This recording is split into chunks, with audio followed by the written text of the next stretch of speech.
نحمده و نصلی علی رسوله الکریم اما بعد فاعوذ باللہ من الشیطان الرجیم بسم اللہ الرحمن الرحیم قال اللہ تعالی فی القرآن المجید والفرقان الحمید ما كان محمد ابا احد من رجالکم ولكن رسول اللہ وخاتم النبیین وكان اللہ بكل شیء علیما صدق اللہ العظیم وصدق رسوله النبی الکریم نا خاتم النبیین لا نبی بعد وکما قال علیہ الصلوۃ والسلام۔ اللہ رب العزت کا شکر ہے کہ اللہ رب العزت نے ہمیں سیرت خاتم الانبیاء کورس کی دوسری کلاس لینے کی سعادت نصیب فرما دی۔ آج بھی انٹرنیٹ کی خرابی کی وجہ سے ہم لائیو نہیں آ سکے اور یہ ویڈیو ریکارڈ کرنا پڑ گیا، اسی وجہ سے کلاس تھوڑی تاخیر کا بھی شکار ہوئی۔ آج کا جو ہمارا موضوع ہے وہ ہے عقیدہ ختم نبوت۔ اب اس موضوع کو یہ انتہائی تفصیل طلب موضوع ہے، اس لیے اس موضوع کے تحت 3-4 کلاسیں ہوں گی انشاءاللہ تعالی، یا زیادہ سے زیادہ 3 کلاسیں کر لیں گے تاکہ یہ مسئلہ ہم اچھے طریقے سے سمجھ بھی سکیں اور اس کی پیچیدگیوں کو ہم سمجھ سکیں اور ساتھ ہی اس کی اہمیت اور فضیلت کا بھی ہمیں اندازہ ہو سکے۔ اللہ رب العزت نے جو نبوت کا سلسلہ ہے اس کی ابتدا حضرت آدم علیہ السلام سے فرمائی اور پھر اس سلسلے کی انتہا حضرت خاتم الانبیاء سرور کائنات محبوب کائنات محمد مصطفیٰ صلی اللہ علیہ وسلم پر فرمائی۔ آپ علیہ السلام کے بعد کسی بھی شخص کو نبوت نہیں دی جائے گی، اور اس بات کو کہ آپ علیہ السلام کے بعد کوئی نیا نبی نہیں آئے گا، میری بات پر غور کیجئے، میں لفظ ادا کر رہا ہوں کہ کوئی نیا نبی نہیں آئے گا، یا یوں کہہ لیں کہ کوئی نیا نبی پیدا نہیں ہوگا۔ تو اس عقیدے کو ہم عقیدہ ختم نبوت کہتے ہیں۔ آپ علیہ السلام نبیوں میں سب سے آخری، آپ کے بعد کسی نبی کی پیدائش نہیں ہونی، آپ کے بعد کسی شخص کو نئے سرے سے نبوت نہیں ملنی، اس کو ہم عقیدہ ختم نبوت کہتے ہیں۔ اب عقیدہ ختم نبوت جو ہے یہ اسلام کا ایک اساسی عقیدہ ہے، بنیادی عقیدہ ہے، پورے کے پورے اسلام کی جو عمارت ہے اس کی بنیاد عقیدہ ختم نبوت ہے۔ اس لیے آپ دیکھتے ہیں کہ ملک پاکستان کے اندر بھی اور اس کے علاوہ بھی ہر جگہ دنیا میں علماء اس کے اوپر بات کرتے ہیں اور اس پر کسی قسم کا کوئی کمپرومائز نہیں کیا جاتا۔ اس مسئلے پر یا اس عقیدے پر تمام امت اکٹھی ہو جاتی ہے۔ اس کی بنیادی وجہ یہ ہے کہ عقیدہ ختم نبوت یہ آپ علیہ السلام کی امتیازی شان ہے۔ اللہ رب العزت نے انبیاء کا جو سلسلہ شروع کیا، آدم علیہ السلام سے لے کر جناب عیسیٰ تک، ہر ایک نبی کو یا تو ایک منصب ملا ہے یا 2 منصب ملے۔ ایک منصب کیا؟ یا وہ نبی تھے یا وہ نبی اور رسول دونوں تھے، لیکن آپ علیہ السلام کو 3 منصب ملے، اور یہ تیسرا منصب یہ آپ علیہ السلام کے ساتھ ہے، آپ کی امتیازی شان ہے۔ اور وہ تیسرا منصب کیا ہے؟ وہ ہے عقیدہ ختم نبوت، کہ آپ علیہ السلام نبی بھی ہیں، آپ علیہ السلام رسول بھی ہیں، آپ علیہ السلام آخر الانبیاء بھی ہیں، خاتم الانبیاء بھی ہیں۔ یہ آپ علیہ السلام کی امتیازی شان ہے۔ اسی لیے کہا جاتا ہے کہ عقیدہ ختم نبوت کا کام یہ آپ علیہ السلام کی ذات کا کام ہے۔ عقیدہ ختم نبوت کا دفاع آپ علیہ السلام کی ذات کا دفاع ہے۔ اب اس عقیدے کے بارے میں اس کو ضروریات دین کے اندر شمار کیا گیا ہے، اور فتاوی عالمگیری کے اندر اذا لم یعرف ان محمدا صلی اللہ علیہ وسلم آخر الانبیاء فلیس بمسلم لانہ من الضروریات، یہ عبارت درج ہے کہ جو شخص یہ بات نہیں جانتا کہ آپ علیہ الصلاۃ والسلام آخری نبی ہیں، وہ مسلمان نہیں، کیونکہ یہ بات، یہ عقیدہ، یہ ضروریات دین میں سے ہے۔ اس بات پر پوری امت کا اجماع ہے کہ آپ علیہ الصلاۃ والسلام کے بعد نبوت کا دعویٰ کرنا یہ صراحاً کفر ہے۔ کوئی شخص بھی اگر نبوت کا دعویٰ کرتا ہے تو وہ کفر کرتا ہے۔ چنانچہ 9ویں صدی کے ایک محدث ہیں، محدث ملا علی قاری رحمہ اللہ تعالی، انہوں نے لکھا ہے کہ دعوی النبوت بعد نبینا کفر بالاجماع، پوری امت کا اتفاق ہے کہ ہمارے پیارے نبی صلی اللہ علیہ وسلم کی نبوت کے بعد دعویٰ کرنا یہ کفر ہے، نبوت کا دعویٰ کرنا یہ کفر ہے۔ تاج الامت حضرت امام ابو حنیفہ رحمہ اللہ کا یہ ایک فتویٰ بھی موجود ہے، جس میں آپ یہ فرماتے ہیں کہ اگر کوئی شخص نبوت کا دعویٰ کرے اور دوسرا شخص اس سے اس کی نبوت پر دلیل مانگے تو وہ دلیل مانگنے والا شخص بھی کافر ہو جاتا ہے، اس لیے کہ دلیل اس چیز پر مانگی جاتی ہے جس میں کوئی شک ہو، کوئی شبہ ہو، لیکن آپ علیہ الصلاۃ والسلام کی ختم نبوت روز روشن کی طرح روشن ہے، بالکل واضح ہے، اور قرآن مجید کی متعدد آیات مبارکہ سے، اسی طرح متعدد احادیث مبارکہ سے یہ بات ثابت ہے۔ اگر کوئی شخص کسی مدعی نبوت سے دعویٰ طلب کرتا ہے تو اس کا مطلب یہ ہے کہ وہ شخص اس عقیدے میں شبہ رکھتا ہے، شک رکھتا ہے، اور عقیدہ شک کو قبول نہیں کرتا۔ اس لیے امام صاحب اس شخص کے دعوے پر دلیل مانگنے والے شخص کو بھی کافر قرار دیتے ہیں۔ عقیدہ ختم نبوت کی اہمیت کو پیش نظر رکھتے ہوئے ارواح عالم کے اندر بھی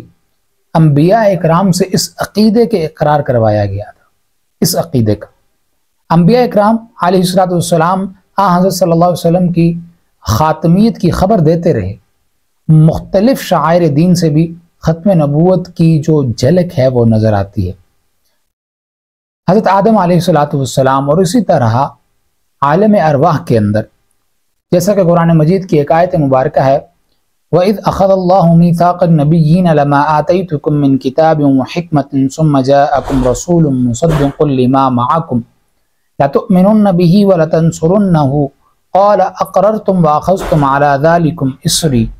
قَالُوا أَقْرَرْنَا قَالَ فَاشْهَدُوا وَأَنَا مَعَكُمْ مِنَ الشَّاهِدِينَ۔ اس آیت کا ترجمہ یہ ہے کہ یاد رکھو، یاد کریں جب اللہ تعالیٰ نے نبیوں سے وعدہ لیا کہ جب میں تمہیں کتاب اور حکمت دوں گا، نبوت تمہیں دوں گا، پھر تمہارے پاس اگر تمہاری نبوت کے ہوتے ہوئے تمہارے پاس ایسا رسول آئے جو تمہاری تصدیق کرنے والا ہو تو تم ضرور و ضرور اس پر ایمان لانا، اس کی مدد کرنا۔ اللہ تعالیٰ نے فرمایا کہ تم نے اقرار کیا، انہوں نے کہا ہم نے اقرار کیا۔ اللہ تعالیٰ نے تمام انبیاء اکرام سے اقرار کہا کیا کہ تم اقرار کرتے ہو اس چیز کا، تو تمام انبیاء اکرام نے کہا کہ جی ہم اس کا اقرار کرتے ہیں۔ فرمایا تم سب گواہ بن جاؤ کہ میں بھی تمہارے ساتھ اس بات کا گواہ ہوں۔ یعنی اس آیت میں اللہ تعالیٰ نے اس وعدے کا ذکر فرمایا ہے جو ازل میں تمام انبیاء اکرام سے لیا گیا، اور وہ کیا وعدہ لیا کہ حضرت صلی اللہ علیہ وسلم جب تمہارے اندر آ جائیں، اس وقت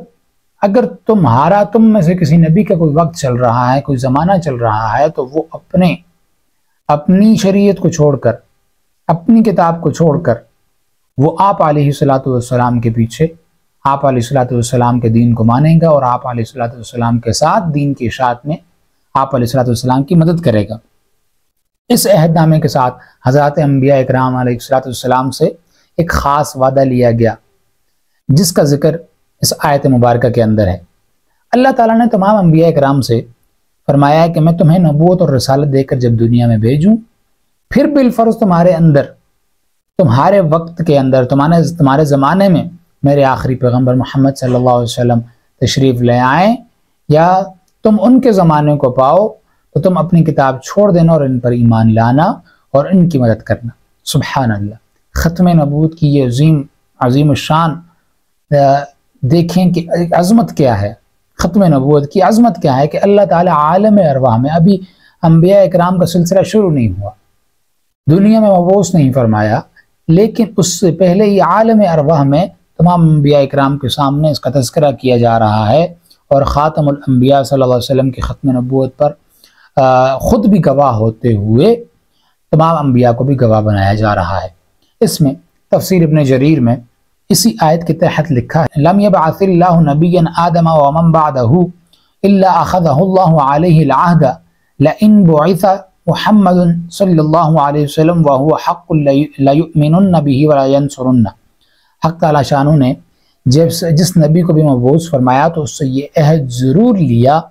کہ اگر ان کی زندگی میں حضرت محمد صلی اللہ علیہ وسلم مبعوث ہوں تو وہ ان پر ایمان لائیں اور ان کی مدد کریں۔ عالم دنیا میں اب عالم ارواح ہو گیا، اب عالم دنیا میں ختم نبوت کے تذکرے کیسے ہوئے؟ اللہ رب العزت نے عالم دنیا میں سب سے پہلے جس شخص کو بھیجا وہ سید ابو البشر حضرت آدم علیہ السلام ہیں۔ انہیں اللہ رب العزت نے پیدا فرمایا تو حضرت آدم علیہ السلام پر ختم نبوت کا علم یوں ثبت فرمایا کہ آپ علیہ السلام کے دونوں کندھوں کے درمیان، حضرت آدم علیہ السلام کے دونوں کندھوں کے درمیان حضرت صلی اللہ علیہ وسلم کی رسالت اور ختم نبوت کی مہر لگا دی۔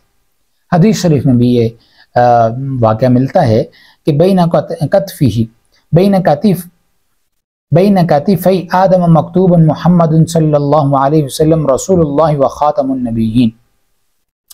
یہ خصائص الکبریٰ کے اندر یہ حدیث موجود ہے کہ حضرت آدم علیہ السلام کے دونوں کندھوں کے درمیان محمد رسول اللہ خاتم النبیین لکھا ہوا تھا۔ حضرت علی رضی اللہ تعالیٰ عنہ سے بھی ایک روایت ہے، آپ فرماتے ہیں کہ بین کتفیہ خاتم النبوت وہو خاتم النبیین، آپ صلی اللہ علیہ وسلم کے دونوں کندھوں کے درمیان بھی مہر نبوت ہے، اور آپ صلی اللہ علیہ وسلم انبیاء علیہ السلام کے ختم کرنے والے ہیں۔ قربان جائیں، ختم نبوت پر جب پہلے نبی آدم علیہ السلام تشریف لائے تو ختم نبوت کا نشان لے کر آئے، اس کے بعد دیگر انبیاء آئے تو وہ ختم نبوت کا اقرار لے کر آئے، ختم نبوت کی دعوت لے کر آئے کہ ہمارے بعد ایک نبی آنے والا ہے جو خاتم الانبیاء ہوگا، اور آپ علیہ السلام خود خاتم الانبیاء سراپا ختم نبوت بن کر آئے۔ عالم برزخ میں بھی ختم نبوت کا تذکرہ ہو رہا ہے، اور عالم دنیا کے اندر بھی ختم نبوت کا تذکرہ ہو رہا ہے، اور ایسے ہی برزخ قبر کے جہان کو برزخ قبر کا جہان کہا جاتا ہے، جیسے اس میں بھی جب مرنے والے کو قبر کے اندر رکھا جاتا ہے تو دو فرشتے منکر اور نکیر اس کے پاس آتے ہیں اور تین سوال اس سے کرتے ہیں۔ پہلا سوال من ربو کا، تیرا رب کون ہے؟ ما دینو کا، تیرا دین کیا ہے؟ اور من نبیو کا، تیرا نبی کون ہے؟ اور ایک حدیث مبارکہ میں ہے کہ مومن جواب میں یہ بات کہتا ہے کہ ربی اللہ وحدہ لا شریک لہ الاسلام دینی ومحمد النبی وہو خاتم النبیین۔ ربی اللہ،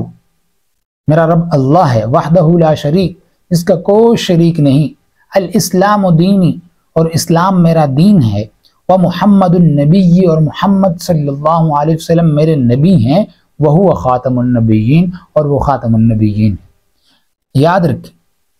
آپ علیہ السلام کے ختم نبوت کا تذکرہ عالم ارواح میں بھی ہو رہا ہے، عالم دنیا میں بھی ہو رہا ہے، اور مرنے کے بعد جب فرشتے اس سے سوال کرتے ہیں تو اس جواب میں فرشتے سے کہتا ہے کہ ربی اللہ، میرا رب اللہ ہے، الاسلام دینی، میرا دین اسلام ہے، ومحمد النبی، اور محمد صلی اللہ علیہ وسلم میرے نبی ہیں، اور وہ خاتم النبیین، اور وہ خاتم النبیین بھی ہیں۔ عالم برزخ کے اندر بھی ختم نبوت کے چرچے ہوتے ہیں، اور اس کے جواب میں فرشتہ کہتا ہے صدقتا، تو نے سچ کہا۔ قربان جائیں، آپ علیہ السلام کی ختم نبوت کے قبر میں بھی فرشتے ختم نبوت کا اقرار کرنے والے کا اکرام کرتے ہیں، اور یقیناً قبر میں عذاب سے نجات کبھی صرف اسی کی ہوگی جو حضرت صلی اللہ علیہ وسلم کی ختم نبوت پر غیر مشروط قسم کا ایمان رکھتا ہوگا۔ عالم آخرت میں بھی ختم نبوت کا تذکرہ موجود ہے۔ روز محشر جب حساب و کتاب شروع نہیں ہوگا، لوگ سخت پریشانی کے عالم کے اندر ہوں گے، تو نفس نفسی کا جب عالم ہوگا تو یہ سارے لوگ جمع ہو کر اپنی شدت اور عذاب اور تکلیف کا مداوع کرنے کے لیے شکایت لے کر حضرت انبیاء اکرام علیہ السلام کے پاس جائیں گے، اور وہ آپ ان لوگوں کی شکایت کو نہیں سن سکیں گے، وہ دوسرے انبیاء کی طرف بھیجتے جائیں گے۔ حضرت آدم علیہ السلام سے لے کر جو واقعہ آپ نے سن رکھا ہے حضرت عیسیٰ علیہ السلام تک آئیں گے۔ حضرت عیسیٰ علیہ السلام بھی کہیں گے یہ میرا منصب نہیں، بلکہ آپ لوگ آخری نبی حضرت خاتم الانبیاء محمد مصطفیٰ صلی اللہ علیہ وسلم کے پاس جائیں، اور وہ سارے لوگ جب آئیں گے حضرت عیسیٰ علیہ السلام ان سے یہ کہیں گے اذهبوا الى محمد فیأتون محمد فیقولون یا محمد انت رسول اللہ وخاتم الانبیاء، تم سب حضرت محمد صلی اللہ علیہ وسلم کے پاس جاؤ۔ وہ سب لوگ آپ علیہ السلام کے پاس آئیں گے اور کہیں گے اے محمد صلی اللہ علیہ وسلم آپ اللہ تعالیٰ کے رسول بھی ہیں اور خاتم الانبیاء بھی ہیں۔ آپ صلی اللہ علیہ وسلم پھر سجدہ کے اندر اپنا سر مبارک رکھیں گے اور آپ علیہ السلام اللہ رب العزت کی حمد بیان کریں گے۔ یہ ایسی حمد ہوگی، آپ علیہ السلام نے فرمایا کہ وہ حمد کے الفاظ کیا ہوں گے میں خود بھی نہیں جانتا، وہ اس وقت مجھے خود سکھائے جائیں گے۔ جب میں وہ حمد کروں گا تو اللہ رب العزت فرمائیں گے ارفع رأسک یا محمد اشفع تشفع، اپنا سر اٹھائیے میرے محبوب، آج آپ جو شفاعت کریں گے آپ کی سفارش قبول کی جائے گی، جو سفارش آپ کرتے ہیں سفارش کو قبول کیا جائے گا۔ سبحان اللہ۔ حضرت صلی اللہ علیہ وسلم کی ختم نبوت کی عظمت دیکھیے کہ جس دن تمام انبیاء کرام سفارش نہ کر سکیں گے اس دن بھی خاتم الانبیاء سفارش فرما رہے ہیں، اور اللہ محشر میں بھی حضرت صلی اللہ علیہ وسلم کی ختم نبوت کا عالم یوں ہی بلند فرمائیں گے، اور اللہ تعالیٰ کی عظمتوں والے اللہ وہ لوگ جو حضرت صلی اللہ علیہ وسلم کی ختم نبوت کا نہ صرف اقرار کرتے ہیں بلکہ دفاع بھی کرتے ہیں، ان کے ساتھ خصوصی معاملہ ہوگا اللہ تعالیٰ کا انشاءاللہ تعالیٰ۔ اور اسی طرح یہ تو عالم کی بات تھی، عالم ارواح کے اندر ختم نبوت کا تذکرہ، عالم دنیا کے اندر ختم نبوت کا تذکرہ، عالم برزخ کے اندر ختم نبوت کا تذکرہ، قیامت والے دن ختم نبوت کا تذکرہ۔ دنیا کے اندر موجود یہ مساجد بھی ختم نبوت کی دلیل ہے۔ پہلی امتوں کے اندر جو ان کی عبادت گاہیں ہوتی تھی وہ اپنی عبادت گاہوں کو تعمیر کرتے، اور عبادت گاہ اگر آباد نہ ہوتی تو اس عبادت گاہ کو وہ توڑتے اور کسی چیز کے اندر، کسی دوسری عمارت کے اندر تبدیل کر دیتے۔ چنانچہ آج بھی آپ دیکھیں مسیحی جو ہیں وہ اپنی عبادت گاہ بناتے ہیں، اگر وہ وہاں لوگ عبادت کے لیے نہیں آتے تو وہ اپنی اس عبادت گاہ کو توڑ کر وہاں پر کبھی کچھ ہوٹل بنا لیتے ہیں، کوئی بلڈنگ بنا لیتے ہیں، یہاں تک کہ لوگ جوئے خانہ تک بنا دیتے ہیں۔ لیکن اس امت میں حضرت صلی اللہ علیہ وسلم کی امت میں یہاں جب کوئی چیز مسجد کے نام پر وقف کر دی جائے، کوئی عمارت مسجد کے نام پر وقف کر دی جائے، کوئی جگہ مسجد بنا دی جائے تو اسے قیامت تک نہیں توڑا جاتا، اسے توڑ کر کوئی دوسری چیز نہیں بنائی جا سکتی۔ یہ دلیل ہے اس بات کی کہ پہلی امتوں کی جو عبادت گاہیں محفوظ نہیں تھی، انہیں توڑ کر دوسری کوئی چیز عمارت بنانا جائز تھا۔ اس کی وجہ یہ تھی کہ پہلے انبیاء کی نبوت ایک محدود زمانے کے لیے تھی، لیکن آپ علیہ السلام کی جو نبوت ہے وہ محدود زمانے کے لیے نہیں ہے، بلکہ دنیا کا ہر شخص اس کے لیے یہی اسلام ہے، اور یہ قیامت تک یہی اسلام رہے گا۔ یہ کل جہانوں کے لیے، تمام جہانوں کے لیے آپ علیہ السلام کی نبوت ہے۔ اس لیے آپ علیہ السلام کی شریعت کے اندر مساجد کو بھی قیامت تک وہ توڑا نہیں جا سکتا، اس کے اوپر کوئی دوسری چیز نہیں کی جا سکتی۔ پھر یہ مسجدیں جو ہیں یہ ختم نبوت کی دلیل نہیں تو اور کیا ہیں؟ جو لوگ مساجد کے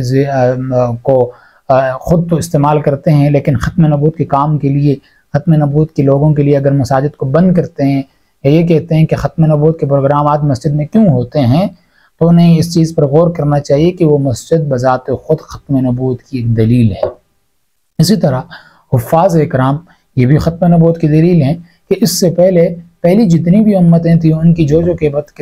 کتابیں تھیں وہ آج تک محفوظ نہیں۔ ان کے اندر جب چیزیں تبدیل ہو جاتی تو دوسرا نبی آ جاتا، ان کی تصحیح کرتا، لیکن اس امت کے اندر قرآن مجید اترا اور اس کی حفاظت کا ذمہ اللہ تعالیٰ نے خود لے لیا۔ اس کی بنیادی وجہ یہ کہ اب کسی دوسرے نبی نے آنا نہیں، پہلی امتوں میں نبیوں کا سلسلہ جاری تھا، اس لیے کسی کتاب کا ذمہ اللہ تعالیٰ نے نہیں لیا۔ قرآن مجید کا ذمہ اللہ تعالیٰ نے اس لیے لیا کہ اب قیامت تک یہی کتاب، قیامت تک یہی نبوت، قیامت تک آپ علیہ السلام ہی نبی اور انہی کی شریعت پر عمل کیا جائے گا، اور اس کے ذریعے سے اللہ تعالیٰ نے یہ جو قرآن کی جو حفاظت ہے اس کے معنی اور مفہوم کی حفاظت علماء اکرام کے ذریعے سے کی، قرات کی حفاظت قراء اکرام کے ذریعے سے کی، اور قرآن مجید کے متن کی حفاظت حفاظ اکرام سے کی، اور آج تک قرآن کا ایک ایک لفظ اسی طرح محفوظ ہے جیسے آپ علیہ السلام کے زمانے میں آپ علیہ السلام تک جس نوعیت میں قرآن مجید پہنچا، آج بھی اسی نوعیت میں قرآن مجید موجود ہے، اور علماء اکرام اس کی حفاظت کے لیے اپنی صلاحیتوں کو شب و روز صرف کر رہے ہیں اور اس کے اندر لگے ہوئے ہیں۔ یوں دیکھا جائے تو ہر عالم، ہر حافظ، ہر قاری یہ چلتا پھرتا ختم نبوت کی دلیل ہے کہ اسے جو کام ملا ہوا ہے وہ ختم نبوت کے صدقے ملا ہوا ہے۔ اسی طرح یہ جو دین ہے اس کی جو تبلیغ ہم کرتے ہیں، یہ دین کی تبلیغ پہلے امتیں نہیں کرتی تھی، یہ نبی کیا کرتے تھے، لیکن آپ علیہ السلام کی ختم نبوت کے صدقے ہر مسلمان کے اوپر یہ چیز واضح کر دی گئی کہ اب دین کی تبلیغ تم نے خود کرنی ہے۔ اب ہر تبلیغ کرنے والا، ہر دین کی بات دوسرے تک پہنچانے والا وہ اس بات کو مد نظر رکھے کہ وہ چلتا پھرتا ختم نبوت کی ایک دلیل ہے، اور یہ ختم نبوت کی وہ دلیلیں ہیں جنہیں کبھی کوئی مٹا نہیں سکتا۔ آج کا یہ عقیدہ ختم نبوت کا جو سیشن ہے، آج کی کلاس ہم یہیں اس کو مکمل کرتے ہیں۔ عقیدہ ختم نبوت پر قرآن مجید میں کون کون سی آیات، احادیث مبارکہ میں کون کون سی احادیث ختم نبوت کے عقیدے کو واضح کرتی ہیں، ختم نبوت کے عقیدہ کن کن آیات اور کن کن احادیث سے ثابت ہے، یہ انشاءاللہ اسی کورس کی تیسری کلاس کے اندر ہم کریں گے۔ عقیدہ ختم نبوت کے اوپر جو ٹاپک ہے، اس ٹاپک کو ہم 3 کلاسز کے اندر ڈیوائیڈ کریں گے۔ یہ پہلی کلاس ہے۔ اللہ تعالیٰ ہمیں ختم نبوت کے دفاع کے لیے جو تنظیمیں کام کر رہی ہیں ان کے ساتھ ملنے کی، چلنے کی توفیق بھی عطا فرمائے۔ ہمیں بھی اللہ تعالیٰ اس کام کے ساتھ جوڑے۔ اللہ تعالیٰ سے دعا ہے کہ آپ علیہ السلام کے دفاع، آپ کی امتیازی شان کی دفاع، آپ علیہ السلام کی ذات کی دفاع، آپ علیہ السلام کے دین کی دفاع اور پھیلاؤ کے لیے اللہ تعالیٰ ہمیں قبول فرمائے۔ وآخر دعوانا ان الحمدللہ۔